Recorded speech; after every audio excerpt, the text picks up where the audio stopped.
But today, now that the Dave family owns it, it looks very much like that. And I'm going to turn it over to John to tell his stories, because I don't have any stories. So, what have you got, John? About if you don't have anything about the store, tell me about the village.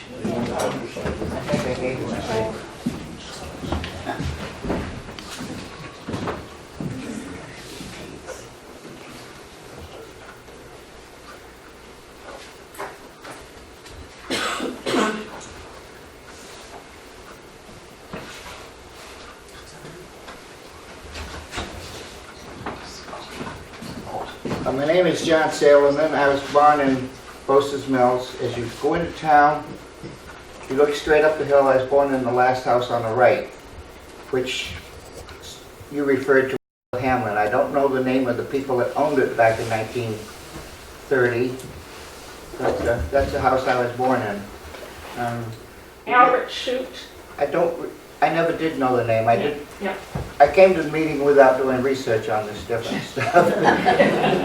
I just got this out of the book. Yeah, well, I don't have a book to get. I'm just trying to do it. And we lived there for about a year, and then we moved down the hill about 3 houses on the right-hand side, just below what was known as Grace Lord's place. 3 houses up from the Spiller place. So getting to the Spiller place, Bosa's Mills would never existed if it didn't have the 3 stores. One was a hardware store, and the other one was a general store back in the 1900s, early 1900s. I don't know the history of anything in the 1800s because I didn't do a research on it. But as I can remember, in the 30s and 40s, there was 2 stores. Well, there's basically 1 store in existence. That was Ernst Gay store on the Harrison side. The store on the Otisfield side was kind of a hardware store that had a little bit of anything that a farmer might need for equipment or whatever, or whatever, harnesses and other such things. I really don't remember that well because, as I remember it, he'd gone out of business as I was growing up. So when Ernest Gay went out of business, he carried everything at that time: lingerie, shoes, boots, long johns, groceries, coal, kerosene, and he retired and went to Florida. So then Bosa's Mills was without a store in the middle 30s. And to my knowledge, Lawrence Spiller had that little green and white store. Everybody referred to it as a tobacco store because Ernest Gay wouldn't sell tobacco. He was kind of religious a little bit. Did he sell beer? No, Ernest Gay didn't sell beer, no. But the tobacco store did. I remember it as a tobacco store. That only lasted a very short period of time, and Lawrence Spiller bought the building which was known as the hardware store, and he converted it into a grocery store. Now, whether it was 1 or 2 years that Lawrence Spiller was in the little green and white store, I don't really remember. The post office did move across the river at the time with Ernest Gay retiring. It was Bosa's Mills Post Office. We covered, I guess, pretty much Otisfield and so forth. And Lawrence Spiller bought the other store and then became a grocery store. And in the back room, if you ever go in the store today, you'll see a set of stairs. But where the stairs ended upstairs, that was the wall where the store stopped. In the back room was all kinds of whatever's, kind of a warehouse, but men folks would always gather there after they had their evening meal and play cards or cribbage. Losers would buy ice cream. And as one lady said, the first speaker says, they had cheese and crackers. Well, that was supplied, but also you had to pay for the cheese. You didn't get it for free. They'd cut off a slab of cheese and everybody would nibble at it. As always, I can bring up names, I guess, because those fellows are deceased, so we won't try to badmouth them. Lawrence Laud and Louis Laud, Vern Knightley, and El Monroe was always the card players. There was always that foursome group. The storekeeper would take care of the store. And there seemed to be a challenge between them men folks either Checkers or, not Checkers, 63. How many of you remember 63? Could you still play it?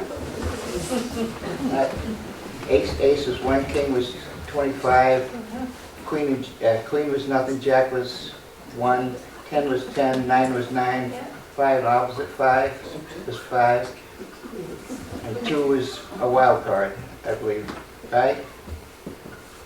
Do you remember 2 was a wild card? Joker was, okay, but Joker wouldn't take anything. Well, it was worth 15 points. So anyhow, the store in itself was a social store. Everybody would come there and buy the wares. Now, when Lawrence Spiller had it, he supplied the milk himself.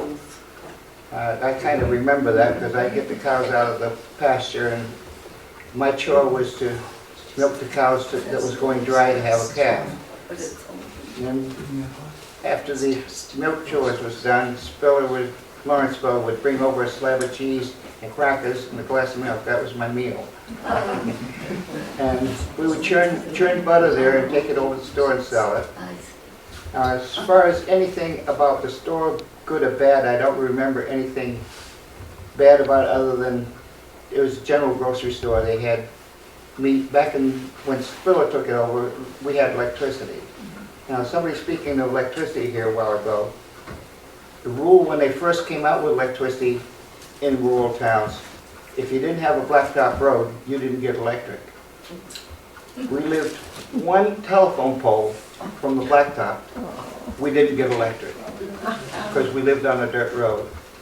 Now, I don't know how many of you remember Scribner's Mills. They didn't get electric either, but old Jesse Scribner generated electric for the 3 or 4 houses down there to his mill. And the power company gave him, I'm running away from the subject of the store, but the power company gave him a hard time because he was supplying electric to public people. Well, he owned all those buildings down there at that given time. So he wasn't supplying it to public people, but he was collecting rent. So old Jesse Scribner got in big troubles for supplying electric.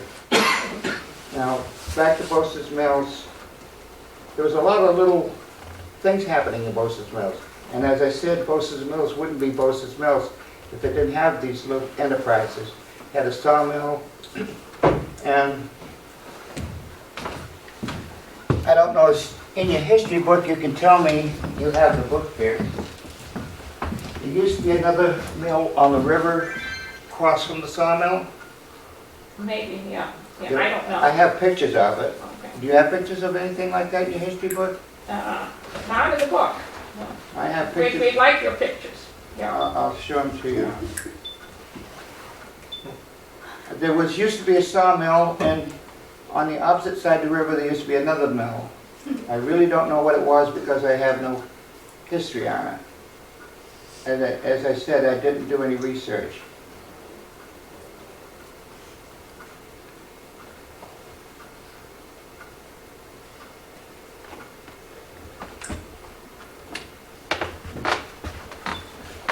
Whoops, I shut it off.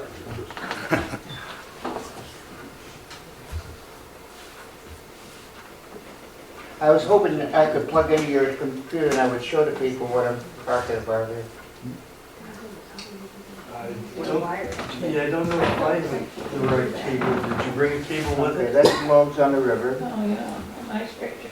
Yeah. and that's the old mill, and this is Venice Day Store, Yeah. and that's the day store. Unfortunately, I really wasn't to see it. Yeah. But I'll give them to you, you can copy them. Yeah. Well, yeah.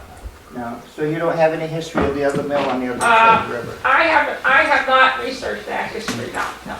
Well, as I said before, most mills wouldn't have existed if they didn't have all these little enterprises. Yeah. So I'm leading away from the store itself, yes. But the Bosa's Mill store did change hands from early 1800s a couple of times. I was told that somebody by the name of Skillins owned it at one time, but I don't know if that's fact or fiction. But Lawrence Spiller bought it in the late 30s and opened it up. He cleaned out all the hardware equipment and leftovers that was there, and then made a store out of it. That would be in around, I'd say 1937, something like that. So it's 38. more of a hardware store than it was a Before it became a store, yes. It was kind of farmer's hardware kind of thing. Because you could walk by and look in the windows and see all the stuff left in the, it was vacant for a few years. I don't remember that much about it because I was 6, 7, 8 years old back then, but I do remember it being vacant. Now, that card game that I was talking about, we'll get into a little tongue-in-cheek here.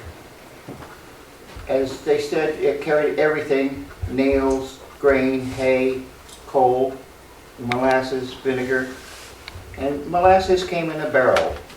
You'd crank it out and put it in a quart mason jar or whatever and take it home, cook your beans. Well, one Friday night, he's playing cards, and El Monroe came in with his mason jar, puts it on the counter, didn't say anything, goes to the back room, playing cards for a couple hours. When the card game was over with, he picks up his mason jar and goes home.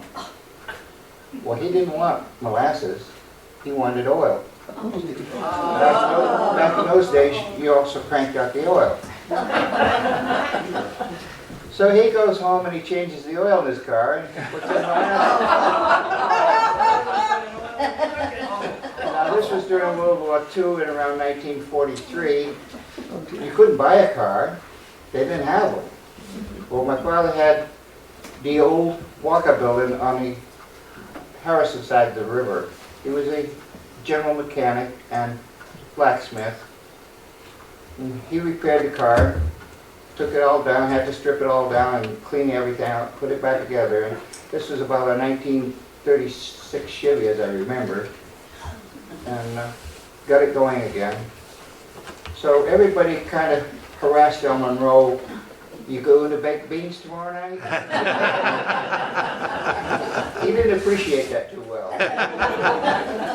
So that's kind of a joke around town that El Monroe was going to bake beans on Saturday, but he's going to give you some oil.